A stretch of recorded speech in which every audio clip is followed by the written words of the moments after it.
Hey everybody, welcome back to the channel. Today we have a first impressions video on a recent read that I really enjoyed and wanted to chat about with you guys for a couple minutes. That is Gaea-tima, the Gigantus. This is being published by Kodansha and it is written and drawn by Kent. Now before I get into it, let me remind you that there are multiple ways to support the channel. You can always become a member. That is very awesome if you do. And if you can't, you can always follow me on social media. Just search for Manga GEEKDOM, or you can join my Discord server. The link is down below. We have a lot of fun over there talking about anime, manga, movies, toys, you name it. It's an awesome community that I highly recommend joining. And if that isn't enough, you can always like, comment, and share the video. That helps out immensely. So with all of that out of the way, let's talk about Gaea-tima.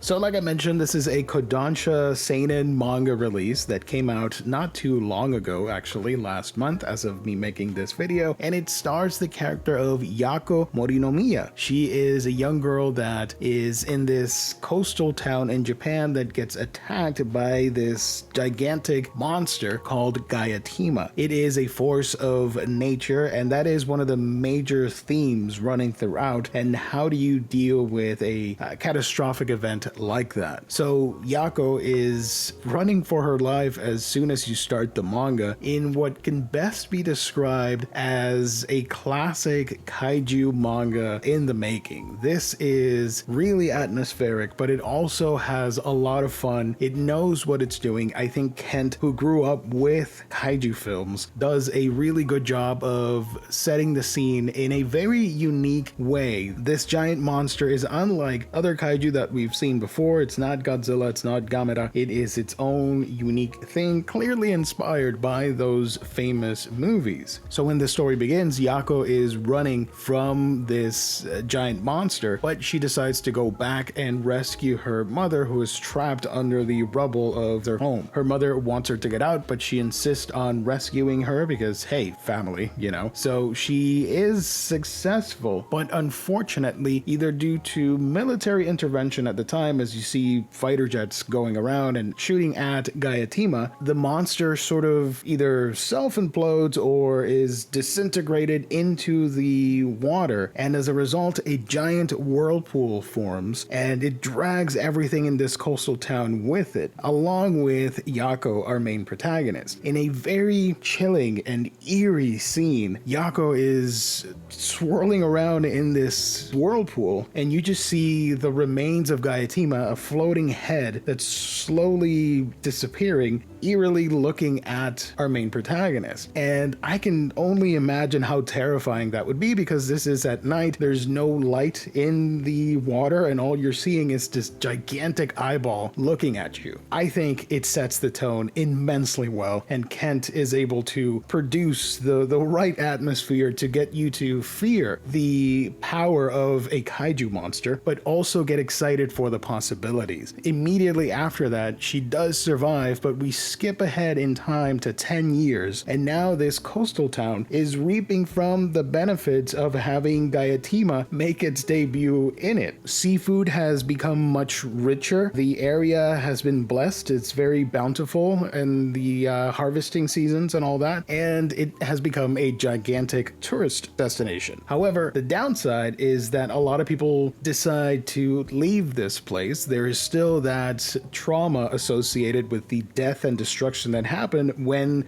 this gigantic creature appeared. Yako has become famous for her sculpting. She did it as a way to express her grief, but some enthusiasts think she is an excellent model maker, and we do see that in other characters that later show up that point that out, and obviously that was not her intention. Now as the story progresses, we see this young man who is the heir to a famous company whose parents died as a result of Gaea-tima, and he is fascinated and wants to study this giant monster and not necessarily destroy it. He's come to this town to spot Gaea-tima, and luck just so happens when another giant monster appears, this giant lizard that looks very badass, by the way. I'll comment on the visual aspect of the series soon, but this creature starts attacking the town, and Yako heads with the other characters to to the coast to take a look, and as the army is trying to deal with this monstrosity, Yako is trying to stop this young man, like I mentioned earlier, from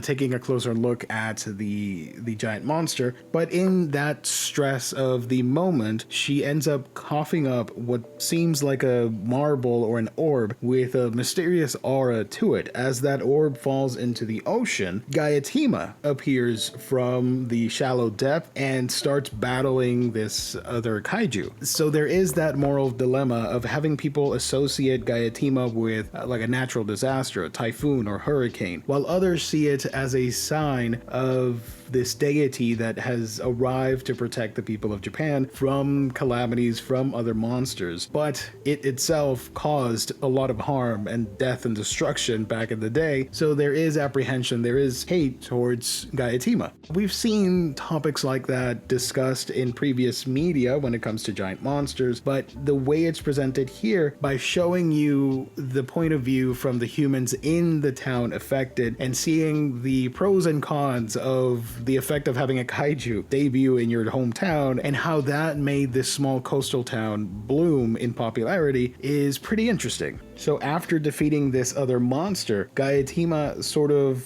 loses its power and it just stands there, its gaze just off into the distance, then proceeds to topple over and fall in the shore. Some villagers want them to kill the beast, others want them to preserve it and study it. They are trying to move in, but the government stops everybody. Eventually, Gaea-tima just disappears, similar to how it vanished 10 years ago after, I guess, imploding on itself. So the other character that debuted, Tatsukuni, I should have mentioned his name earlier, is an oceanographer, but it is later revealed that he is part of the Kaiju biological research agency known as FUNE. He, along with two others, are here in this town to examine Gaea-tima and potentially bring it to a lab to fully dissect it. But it is Tatsukuni's goal and dream for this monster to become a savior to Japan, because he sees the potential of a kaiju and in an honorific way and not necessarily as a beast of death and destruction. Tatsunuki is a fan of Yako, and he is at her home analyzing what has happened when Yako has a similar episode to before, where she coves up this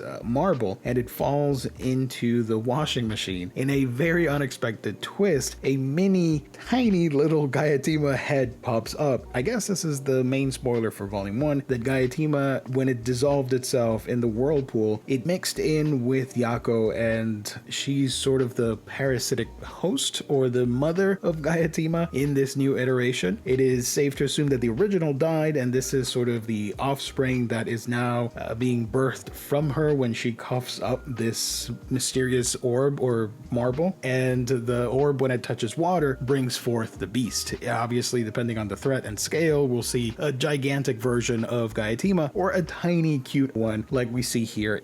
So I don't necessarily want to ruin everything. There are some other characters from the Kaiju Research Society that show up that seem pretty cool, and I want to get to know them a little bit more in subsequent volumes. But overall, I think this is a fun, different take on Kaiju, but honoring what has come before, paying tribute to that, and the themes overall of Kaiju films, and why people love these monsters so much worldwide, not just Japan. And it is obvious that Kent knows his stuff and is showing a different side of Kaiju by integrating humans in a very impactful way. Before, in different movies, the humans are secondary characters that are just sort of there and interact with the event that is happening and can't do much about it. There's no direct contact, direct link between the giant monster and the human. Not like this, where you see that the main character is a host for the birthday of Gaea-tima, the second, I believe. So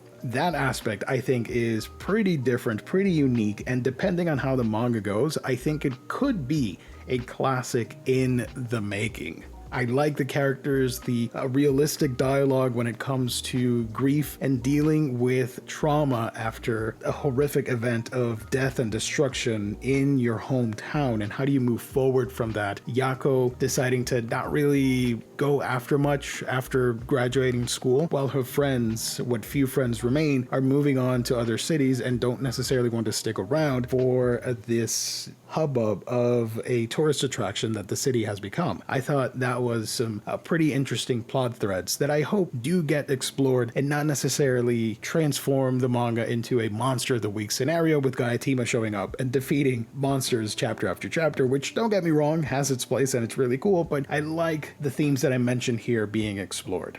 The artwork on Gaea-tima is absolutely phenomenal, probably the best aspect of this freaking manga. I cannot recommend it enough. If you are a fan of kaiju movies in general, no matter which character it is, you need to read this series or at least pick up this first volume. There's so much love and attention to detail of getting the proper representation of a kaiju in manga form and sharing that wow factor when you see the giant beast. There are tropes, and yeah, sometimes they're cliche, sometimes they are a little bit cheesy, but that is part of the fun and are staples in the kaiju genre. One of the aspects that I thought was really clever is the fact that Gaea-tima itself, the way that it is portrayed and drawn, is very reminiscent of Showa era kaiju films with the leathery, costumey, stitched work. It looks like a film from back in the day with the guys in the suits. That, I think, is very cool, super different from what you'd expect on a 2020s manga about giant monsters. Alright, there it is. Lengthy first impressions, but I geek out when it comes to kaiju. I love this stuff. What about you guys? Have you read Gaea-tima? Let me know in the comment section down below. And if you haven't, what are some kaiju manga, I guess, that you think I should check out and review for this channel? Remember to hit all the social media stuff, like, comment, subscribe, all that fun stuff. Thank you everybody for tuning in. God bless, stay safe out there. I will catch all of you on the next one.